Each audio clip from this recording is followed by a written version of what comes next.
Madam, you are aware that when this life business was nationalized in the year 1956, great expectations and great hopes were entertained by all members of parliament in the statement of objects and reasons relating to that measure.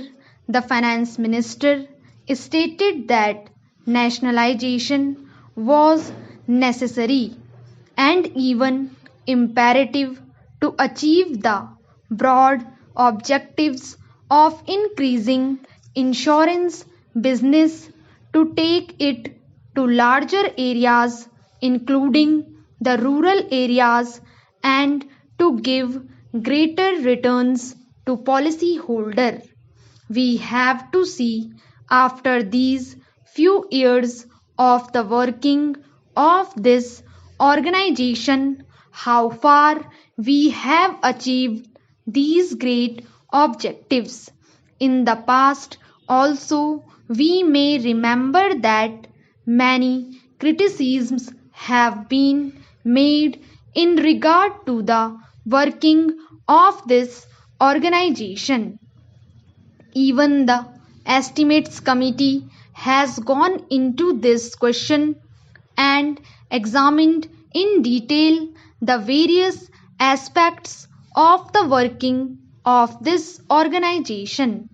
That committee has made certain recommendations. Those recommendations are very important and I will advert to them shortly. Before I deal with them, I wish to make one point clear. In spite of the various criticisms and in spite of the various comments made in the House, in the press, and also through various organizations, the working of this organization has not been improved very much. The report which we are discussing today relates to the year 1966. Obviously, it is a very old document and a discussion on this report at this hour perhaps is too late. Nevertheless, a discussion is important if we keep in view some of the fundamental problems that are facing this organization. This report was submitted in November 1961, that is to say, some 9 months after the period of the working of this organization. I do not know why there should be such inordinate delay in submitting reports.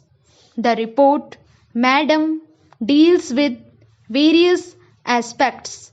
It does not bring out many things which ought to be properly brought out in a report of this kind.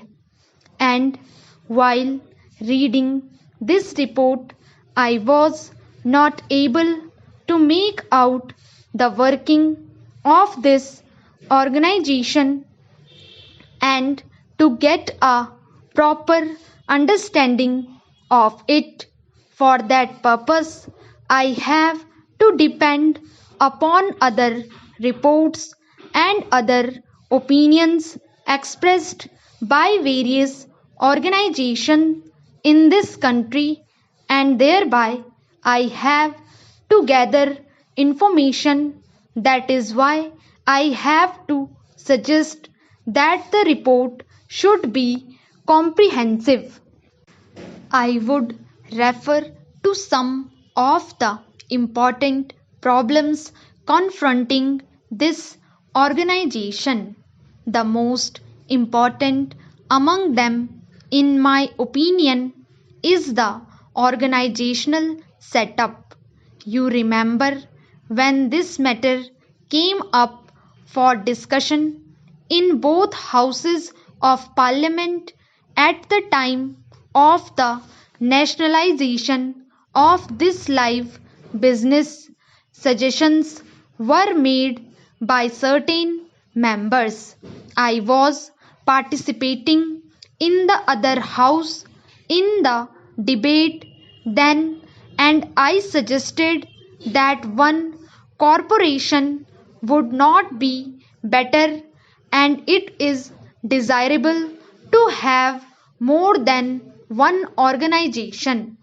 To have more than one corporation, I suggested this, and a good many members of my party made this suggestion because they thought that there should be some sort of comparative standards to measure the efficiency and performance of this organization. Without such comparative standards to measure the efficiency and the work of this organization, I would be difficult to judge either the efficiency of the organization or the improvement or progress made by the organization. Therefore, we suggested that there should be more than one corporation. Perhaps there should be three or four.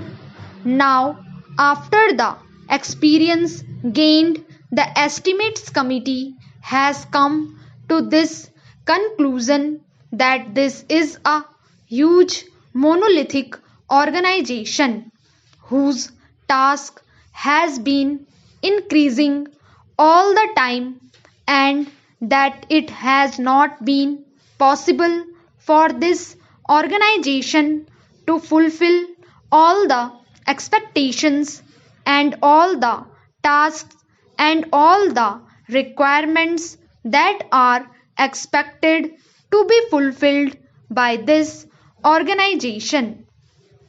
And so the estimates committee has suggested a radical change, a revolutionary departure with regard to the organizational setup. They have advisedly pointed out two alternatives. The first alternative is to set up more than one corporation so that there may be division of work and division of areas. There may also be healthy competition between the corporations so that the country and the people may know which corporation is doing better and which is not doing better. The other alternative they have suggested is that there should be one organization with a federal structure with semi-zonal units functioning. Therefore, I also submit that with this monolithic structure, it would be difficult for the organization to carry out its functions more efficiently and in a direction which is healthy and which is progressive. In the first instance, therefore, I would suggest that the ministry should immediately take steps to see that the whole organizational setup is revised and reorganized so that there may be better efficiency and understanding maintained into the working of this great institution. The organization as it is constituted reveals certain inherent defects. The main office is managed by a large number of officials.